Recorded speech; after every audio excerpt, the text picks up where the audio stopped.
안녕하세요. 콘스탄트 김의 티스와 함께 돈 버는 아카데미. 이번 시간에는요, 돈 버는 경제. 요즘 금리 인상 카드를 만지작거리고 있습니다. 과연 금리 인상이 되면 어떤 효과가 나타날까요? 어떤 영향이 나타날까요?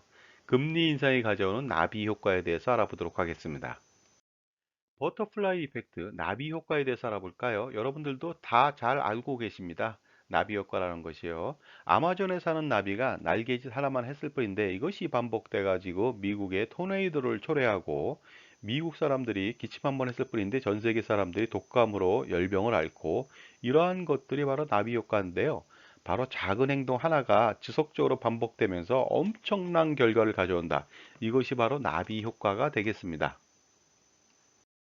나비 효과의 영향으로 경제적 위기가 초래한 사례도 있습니다. 한번 알아보도록 하겠습니다. 1980년대 말에 일본 같은 경우에는요, 주택 가격이 폭등을 했습니다. 과잉 유동성으로 주택 경기가 활성화되고 투기 현상까지 일어나다 보니까 이런 현상이 일어났는데요.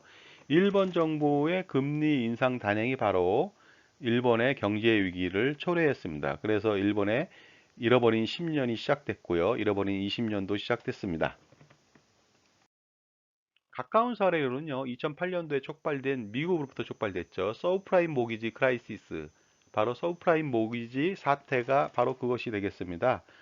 그 주택 경기 활성화로 인해서 그 주택 가격이 지속적으로 상승하다 보니까 자기 돈 가지지 않고 주택을 사고 그 차액으로 그 주택가액 상승분 차액으로 소비를 마음껏 했거든요. 그러나 금리 인상이 단행되면서 바로 자기 집을 버려야 되는 그런 일이 벌어지면서 연쇄적으로 금융위기가 발생했던 사례가 있습니다. 바로 나비 효과의 단면이 아닌가 생각합니다.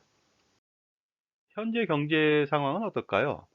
바로 이렇게 표현할 수 있습니다. 유동성 과잉 상태라고 볼 수가 있게 되겠습니다. 유동성 과잉 상태가 불러오는 것은 무엇일까요? 바로 자산 가치의 상승을 초래한다. 결국 뭐냐면요. 많은 유동성은 투자 시장으로 유입되게 됩니다. 주식 시장부터 시작해서 주택 시장 여러 가지로 막 그 유입되겠죠? 그럼으로써 실질 가치, 내재 가치와는 다른 전혀 다른 자산 가치를 띄게 한다는 것이 되겠습니다. 그것이 바로 자산 가치의 버블을 초래하고 있다는 것이 되겠고요. 그로 인해서 풀려진 유동성 과잉 때문에 인플레이션 압력은 지속적으로 가중되고 있다는 것이 되겠습니다. 과잉 유동성으로 촉발될 수 있는 물가 상승, 결국 인플레이션 압력이라고 하는 것은요, 경제에 커다란 타격을 줄 수가 있습니다. 따라서 물가를 잘 관리해야 되는데요. 우리나라 같은 경우에 한국은행의 그 경제 목표는 바로 물가 안정이 되겠습니다.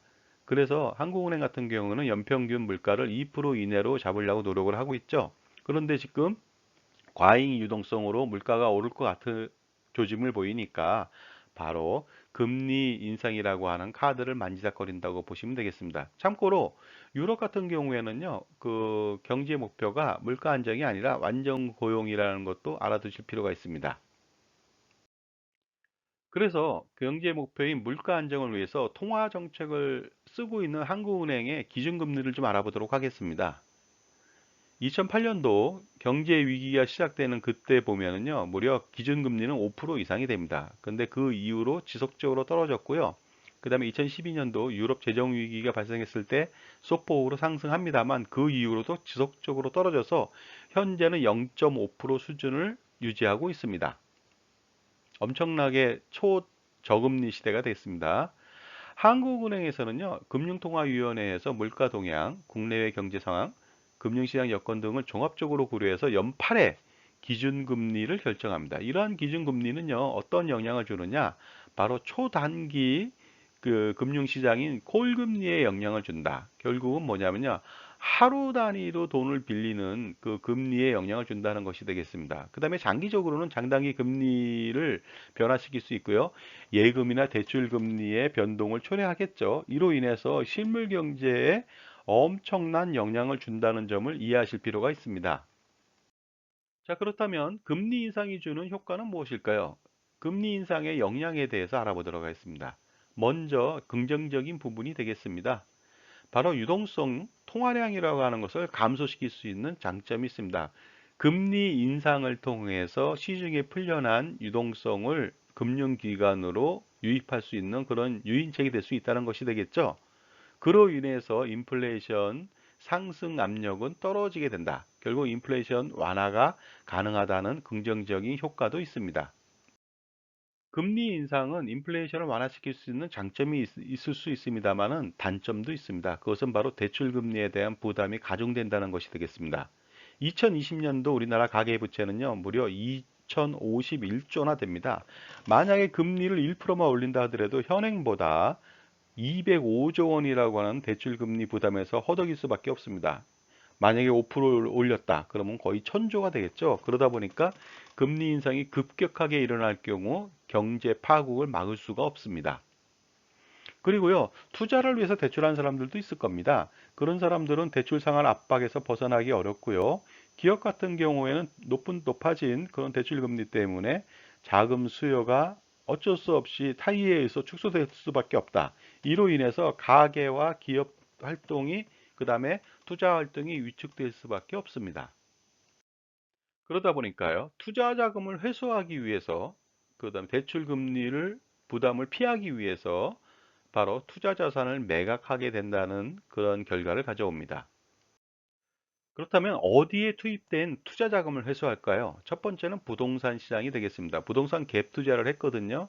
대출 등을 일으켜서 부동산에 투자했는데 결국 그 대출 금리 압박을 못 이겨서 매물이 쏟아져 나올 것으로 판단하고요. 이는 투매 현상까지 빚을 수가 있습니다.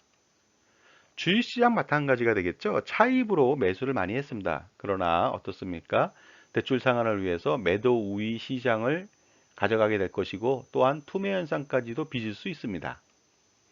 사모펀드에서도 차입 매수 하거든요. 레버리지 바이아웃이라고 해서요. 결국 뭐냐면 투자 시장의 냉각 현상도 일어날 수가 있습니다. 결국 많은 투자 자금들은요, 회수를 할 수밖에 없게 되는데 결국 투자 자금 회수를 위한 탈출 행렬이 일어날 것으로 보입니다. 바로 레버리지를 통해서 차입 투자를 했는데 이것이 금리 인상으로 인해서 어떻습니까? 디레버리징, 부채 축소, 부채 해소를 위한 방향으로 턴한다는 것이 되겠습니다. 투자 자금 회수, 디레버리징의 효과는요, 바로 급격한 자산 가치의 하락을 뜻하고요. 이는 경제 위기를 촉발할 수 있다는 그런 단점이 있습니다. 거기에다가요, 금리를 인상하면요, 외국 자금이 유입이 활성화됩니다. 금리 차익을 보기 위해서 들어오겠죠? 이로 인해서 원화 가치는 상승합니다. 환율 인하 효과가 나타나겠죠? 그렇게 된다면 우리나라 같은 경우는요, 수출로 먹고 사는 나라입니다. 수출 경쟁력 악화를 피할 수가 없게 됩니다. 결국 엎친 데 덮친 격이 된다는 뜻이 되겠습니다. 결국 금리 인상이라고 하는 것은요, 경제 위기를 파국으로 내몰 수 있는 트리거로 작용될 수가 있다는 것이 되겠습니다. 그렇기 때문에 금리 인상 전에 어떻습니까? 부채 감소를 위한 준비, 이것은 굉장히 중요한 그 대안이 될 수가 있습니다. 자, 지금까지 금리 인상이 주는 효과에 대해서 알아봤습니다. 감사합니다.